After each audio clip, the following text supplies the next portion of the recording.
Subscribe कीजिए दोस्तों हमारे चैनल को। नोटिफिकेशन पाने के लिए बेल आइकन को प्रेस कीजिए।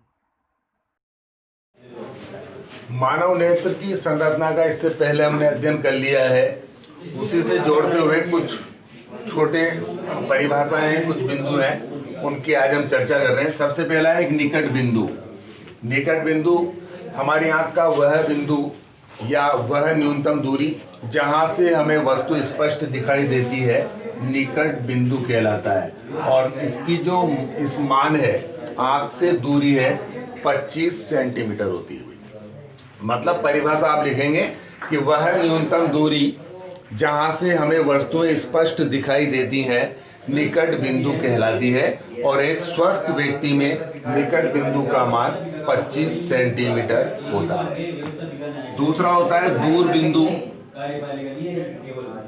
दूर बिंदु का मतलब है वह अधिकतम दूरी जहां से हमें वस्तुएं स्पष्ट दिखाई देती है, दूर बिंदु कहलाती है। एक स्वस्थ व्यक्ति में दूर बिंदु का मान अनंत होता है। मतलब हमारी आंखों से हमें अनंत की वस्तुएं भी स्पष्ट दिखाई देनी चाहिए।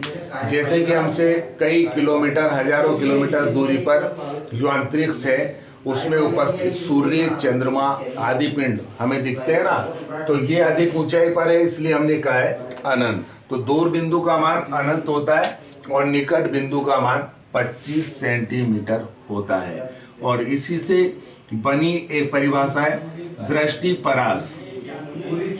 मतलब हमारी आंख की दृष्टि का जो फैलाव है, परास है, वो इतना ही है 25 सेंटीमीटर से, और अनंत तक की वस्तुएं हमें स्पष्ट दिखाई देनी चाहिए। यदि कोई व्यक्ति है जिसे 25 सेंटीमीटर से और अनंत की वस्तुएं स्पष्ट नहीं दिखती हैं, तो उसकी आंख में दोष मतलब कमी पाई जाती है, और इसे हम कहते हैं दृष्टि दोष।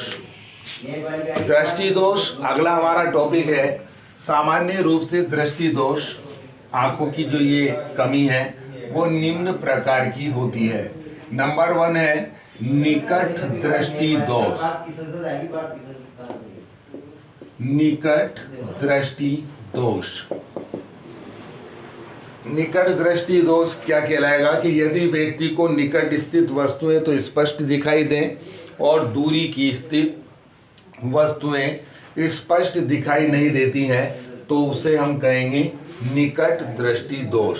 इसमें क्या होता है कि जो हमारी आंख का दूर बिंदु है, जो अनंत पर होना चाहिए, वो एक लिमिटेड एरिया में बन जाता है।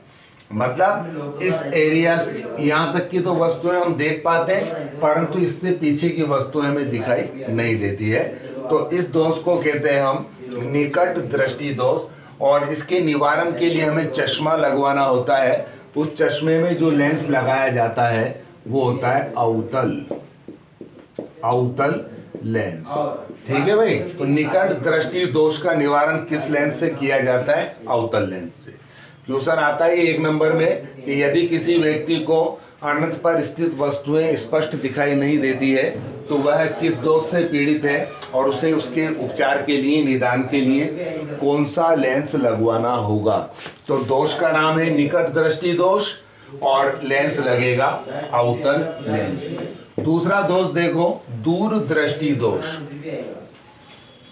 इसमें क्या होगा, यदि व्यक्ति को दूर की वस्तु तो स्पष्ट दिखाई देती हो और नजदीक की वस्तुएं स्पष्ट दिखाई नहीं देती है, तो उसे हम कहेंगे दूर दृष्टि दोष। इसमें क्या होगा कि आंख का जो निकट बिंदु है, जो 25 सेंटीमीटर होना चाहिए, ये 25 और उसके बाद हमें दिखना चाहिए, वो थोड़ा सा क्या हो जाता है, बढ़ जाता है। 25 के स्थान पर माना कि जैसे 35 हो जाता है। तो अब हम 25 की वस्तु को देखना चाहते हैं ना, वो स्पष्ट नहीं दिखती, हमें उसे पीछे करके देखना पड़ता है।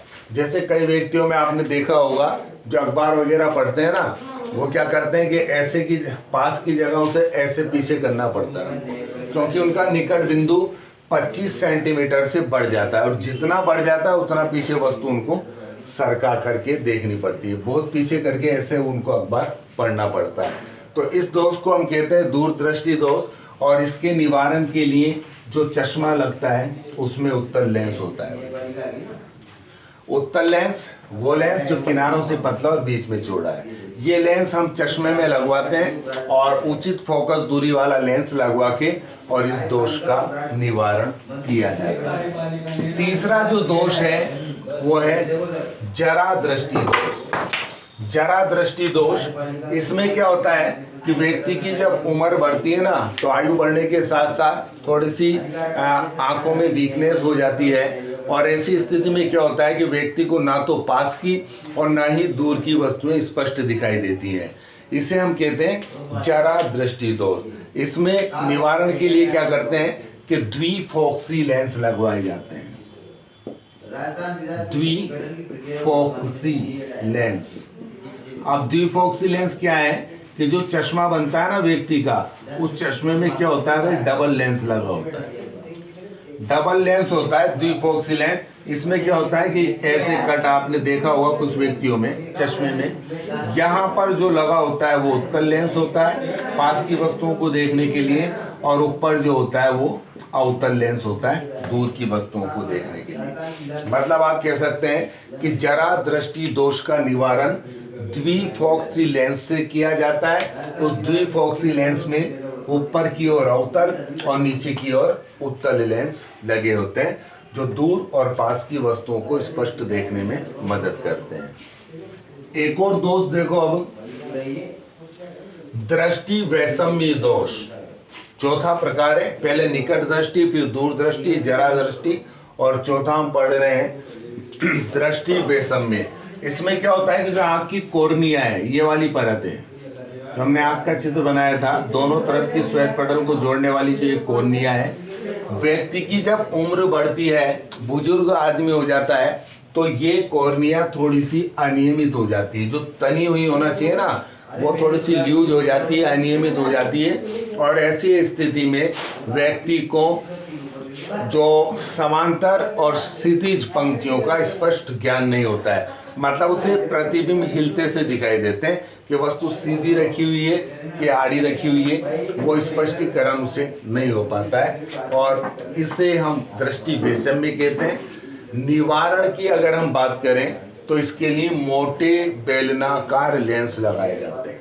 मोटे और बेलनाकार लेंस क्या करते हैं, वस्तुओं के आकार को बड़ा बड़ा करके और व्यक्ति को दिखाने में मदद करते हैं। इसके बाद एक और है लास्ट, वो है मोतियाबिंद। मोतियाबिंद, अब देखो मोतियाबिंद में क्या होता है कि ये भी एक तरह से बुजुर्ग अवस्था के व्यक्तियों का रोग है। व्यक्ति की जब आयु बढ़ती है, उम्र बढ़ती है, तो आँख का जो लेंस होता है, जो हमारी आँख में लेंस होता है, उत्तल लेंस, जो इस तरह से मांसपेशियों में जकड़ा होता है, इस लेंस पर थोड़ा सा धुंधलापन छाने लग जाता है, गंदा हो जाता है एक तरह से। और जब इस पे धुंधलेपन की परत चढ़ जाती है, तो चाहे हम पास देखें या दूर देखें, हमें स्पष्ट दिखाई नहीं देता है, और ऐसा दिखाई देता है जैसे आँख में जाला बना हुआ हो और वस्तुएं धुंधली धुंधली सी दिखाई देती है। ये होता है मोतियाबिंद, इसे हम कहते हैं मोतियाबिंद। लेंस एक तरह से सफ़ेद सा पड़ जाता है, बाहर से हम देख के पता लगा सकते हैं कि जो नेत्र लेंस सामने बिल्कुल स्पष्ट होता है, उस पर धुंधला सा सफ़ेद सा जमा होता है। अब इसका निदान करने के लिए ऑपरेशन की आवश्यकता होती है। दो प्रकार की पद्धतियाँ, दो प्रकार के ऑपरेशन वर्तमान में मोतियाबिंद के लिए काम में लिए जा रहे हैं। पहला जो होता है उसमें क्या करते हैं कि ऑपरेशन के माध्यम से मोतिया को हटाकर, मतलब इस सफ़ेदपन को हटा दिया जाता है, और व्यक्ति को मोटे काले गिलास का चश्मा पहना दिया जाता है। परंतु इसमें थोड़ी सी प्रॉब्लम ये आती है कि आँख का दृष्टि क्षेत्र, जो देखने की क्षमता है, वो कमज़ोर हो जाता है। व्यक्ति को हमेशा ऑपरेशन के बाद चश्मा लगाना पड़ता है, तब जाके उसे वस्तुएं दिखाई देती हैं, वरना धुंधली दिखाई देती है। कुल मिलाकर ये पद्धति हम कह सकते हैं कि थोड़ी सी असफल पद्धति है, जो साधारण से हॉस्पिटल वगैरह में निःशुल्क रूप से करवा दी जाती है, परंतु ज़्यादा सफल नहीं है। दूसरी पद्धति जो वर्तमान में है वो अच्छी पद्धति है, इसमें क्या किया जाता है कि पहले तो ऑपरेशन से एक छोटे सूक्ष्म छिद्र द्वारा लेंस को साफ कर दिया जाता है और उसके बाद एक कृत्रिम लेंस इस लेंस के पीछे इस तरह से चिपका दिया जाता है। ये कृत्रिम लेंस है IOL,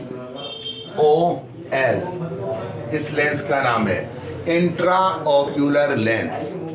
IOL इस नाम का एक लेंस आता है, बिल्कुल झिल्ली के समान बारीक आता है और इसे एक सूक्ष्म ऑपरेशन, छोटा ऑपरेशन करके और आँख की लेंस को साफ करके पहले मोतिया हटा दिया जाता है, वो धुंधलापन हटा दिया जाता है और उसके बाद इसको चिपका दिया जाता है। जब ये लेंस इस पर चिपक जाता है इंट्राओक्यूलर लेंस, तो व्यक्ति की जो आँख की जो क्षमता है ना वो और पहले की तुलना में बढ़ जाती है। बल्कि हम कह सकते हैं कि अगर किसी व्यक्ति को जो पहले चश्मा लगा था मोतियाबिंद के पहले, वो अब ये लगने के बाद वो भी हट जाता है, तो इसमें दृष्टि क्षेत्र बढ़ जाता है। व्यक्ति को सामान्य की तुलना में अच्छा, पहले की तुलना में अच्छा और स्पष्ट दिखाई देने लग जाता है। तो ये जो पद्धति है वो वर्तमान में ज़्यादा सफल है। परंतु इसमें होता क्या है कि ये जो लेंस है वो थोड़ा सा ज़्यादा भी महंगा नहीं है, परंतु 20,000, 25,000, 30,000 की रेट में ये मार्केट में उपलब्ध होता है और इसलिए ये ऑपरेशन थोड़ा सा महंगा पड़ जाता है। तो दो पद्धतियाँ हैं, दो विधियाँ हैं जिससे हम मोतियाबिंद का इलाज करते हैं। एक तो साधारण सी पद्धति है और दूसरी ये पद्धति है जिसमें इंट्राओक्यूलर लेंस लगाते हैं। ये ज़्यादा विश्वसनीय है और बाद में ऑपरेशन के बाद चश्मे की इसमें व्यक्ति को आवश्यकता नहीं होती है। ठीक है, तो ये कुछ प्रमुख पॉइंट्स जो बिंदु इस चैप्टर की परिभाषा ये बची हुई थी वो आपके सामने हुई है। अब आपका ये चैप्टर समाप्त हुआ है।